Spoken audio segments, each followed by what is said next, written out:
பெரிய பாறங்கற்களை அவரது நெஞ்சின் மீது வைக்கப்பட்டு கொடுமைப்படுத்தப்பட்ட போது கூட அவர்கள் பொறுமையுடன் சகித்து கொண்டு உறுதியுடன் இருந்தார்கள். இஸ்லாம் பரவ ஆரம்பித்த பின் முதல் பெண் ஷஹீத் சுமையா ரலியல்லாஹு அன்ஹா அவர்களின் பொறுமை ஒரு படிப்பினையாக உள்ளது.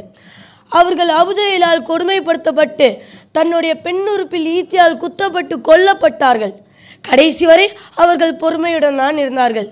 அவர்களுடைய மகனார் அம்மார் இப்னு யாசிர் ரலியல்லாஹு அன்ஹு அவர்கள் எல்லாவற்றும் கண்ட பிறகும் அல்லாஹ்விற்காக பொறுமையுடன் இருந்தார்கள். இப்படிப்பட்ட தியாகங்களை செய்த இவர்களை தான் அல்லாஹ் தன்னுடைய வசனத்தில் குறிப்பிடுகின்றான். அவர்களுடைய நற்கூலி இறைவனிடத்தில் உள்ளது. அல்லாஹ் அவர்களை புரிந்து கொண்டான், அவர்களும் அல்லாஹ்வை புரிந்து கொண்டார்கள் என்ற இறைவசனம் பொறுமைக்கு கிடைத்த பரிசு. ஒரு முறை நபி தோழர்கள் இறை தூதரிடம் வந்து, நபிகள் நாயகமே, எங்களுக்காக அல்லாஹ்விடம் உதவி தேடக்கூடாதா, எங்களுக்காக பிரார்த்திக்க கூடாதா என்று கேட்டார்கள். அதற்கு அன்னலார் அவர்கள், உங்களுக்கு முன்னால் வாழ்ந்த மக்களில் ஒருவரை பிடித்து மண்ணில் குழி தோண்டி புதைத்து வைத்து அவரது தலை அறுக்கப்பட்டு உடல் ரெண்டாக்கப்பட்டு சதை எலும்பு போன்றவை இரும்பு சீப்புகளால் சீவப்பட்டது.